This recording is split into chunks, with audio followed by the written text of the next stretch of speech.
So let's learn the new repeat tool. So let's go ahead and get an ellipse, and let's just do a solid fill for this. Let's just do yellow, and just making it a solid fill. There we are. Get the move tool and unselect. So here we are, and let's go make it a little bit smaller so we can kind of see how it repeats. So we're going to go to Object now, and you're only going to see this if you updated the 2021 latest version. And if you don't, make sure you have the latest version. So repeat, and you have a couple of options here. Let's go to radial, and it's going to automatically repeat it among a radius. So if I want to change the amount of different copies there are, in this tool they call it instances. So instances is basically copy from the old transform tool. You can create a lot of different copies or just a little bit. Let's make it interesting, and let's make it a stroke so you can really see what's going on. So remember the shape that we created not long ago using the old transform tool? You could see that this looks very, very similar. It's doing very similar functions to it. And I can also change the radius. So if I click on this little enter circle here, I can click and drag, and it's going to change the radius and make the inside radius much bigger. I can also rotate it in terms of degrees.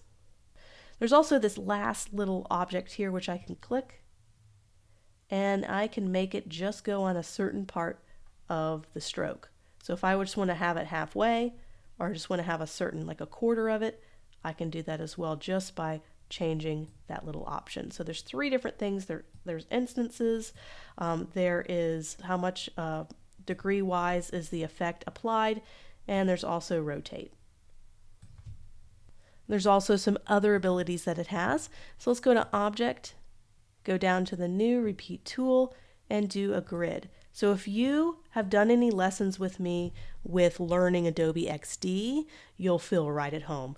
Adobe XD has this amazing repeat tool, and they brought it to Adobe Illustrator. This is very exciting.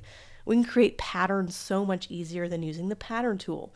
So before, to create patterns, we'd have to go to Object, Pattern, and then make a pattern. And it was kind of not really an intuitive tool. So let's zoom out, and I can show you how easy it is to replicate things. So now we can just drag down and drag across, and we have access to patterns. So this new repeat tool is replacing the transform tool and the pattern tool as well. So now I have this kind of pattern, but I don't really have access. I can't like move these circles around. There's just this one big uneditable block. So how do I gain access to the individual elements of the pattern I just created? Let's go ahead and make this all the way a full circle. Okay. And we're going to do the expand. So we're going to go to Object, and we're going to expand this shape. I'm going to click on OK for Object and Fill. And what that does is now they're all individual shapes. I'm going to select, right click. I got to release this clipping mask. So when this repeat tool creates a pattern for you, it creates like a clipping mask to be able to do it. So we need to release that clipping mask. So we're going to right click, release clipping mask. And it really makes it hard for you to get into those individual elements. So we had to release this clipping mask. So now we can take the direct selection tool, select one of these circles. We can have access to the circles. So now we need to find a way to ungroup this. So we're going to select this one circle, right click, and ungroup. So we had to release a clipping mask, right click, release clipping mask. We also had to right click and ungroup, but finally we have access to all of these individual ones, and it looks like, there we go. It still kind of keeps that original clipping mask, so I can just delete that. And yay, now I have access to all these circles and the pattern. So I wanted to let you know how you can access individual things in your pattern once you create them if you needed to edit them. So you can see how cool this is. So let's do a square, Object, Repeat, and Grid. And just like that. This is great for creating grids, or if you have you wanted to kind of create even columns.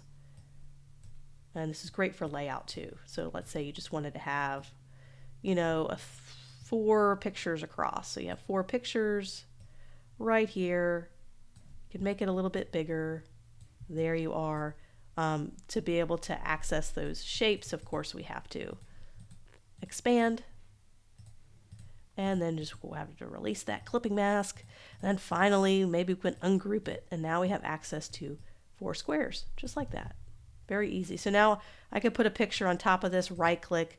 I can apply a clipping mask and be able to quickly get photos into these shapes. So now I'm going to show you something even cooler. So I'm going to show you the mirror option. This is great when you're trying to trace anything that's symmetrical. What we had to do, if we had this like really complex shape, let's just make something really crazy, and we wanted to have it reflect on the other side. What we had to do before is we created a shape, and then we'd have to copy it. We'd have to go up to transform and reflect it, and then bring them together like this. And then we had like a symmetrical object. That was really long and tedious. But now we don't have to worry about that anymore because we can go to Object, Repeat, and Mirror.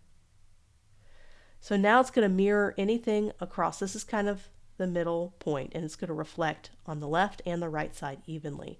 So anything I do, it'll reflect evenly. So let's delete this and let's get our pen tool. Let's say we want to create a face, and I'm really bad at creating faces, so I apologize in advance. So I want to create a face.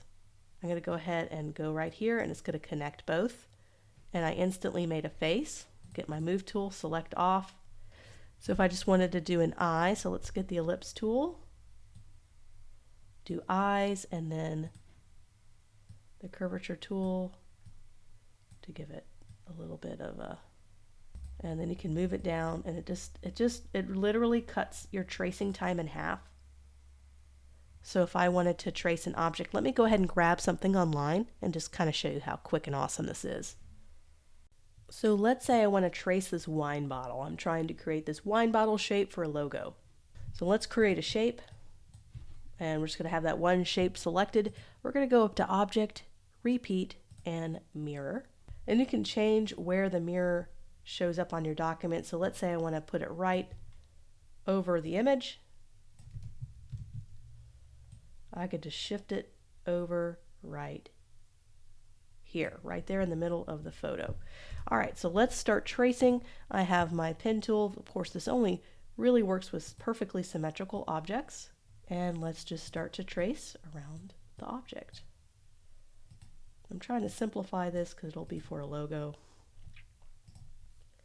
But you can see how before I'd either have to keep tracing on the other side, or I'd have to do the reflect thing on my own, create a copy, reflect it, and then join it together. But as you can see now, it is so easy to make a mirror copy. And then you may have to kind of make some adjustments to make that smoother. So you could just get your direct selection tool. Let's make sure our points connect up here. Right there. So now we can go ahead, if you ever need to get back out of the mirror, go click on this little arrow. It's going to take you out of the mirror repeat. So click on the arrow and you're back. So we can delete the photo and we can make this a solid fill. And you can see it pretty much does the same thing that you would do manually. So it literally divides this into a left and a right hemisphere. So I connected these perfectly at the top and they joined together, and at the bottom you can see where maybe I didn't have it joined perfectly at the bottom. So we can go back to where we were, and it looks like there was some kind of overlap. So just kind of make sure you have them overlapping and then go back and click off, and now we have a traced shape. If we make this a fill, and remember when we ever have kind of a transform tool or any kind of tool that we use up here, a lot of times to be able to gain access to the paths again, we need to go to Object and Expand, and go ahead and expand it and ungroup. Kind of got to get down in there. So there's our little quick bottle that we traced. Not perfect, but it saved us so much time.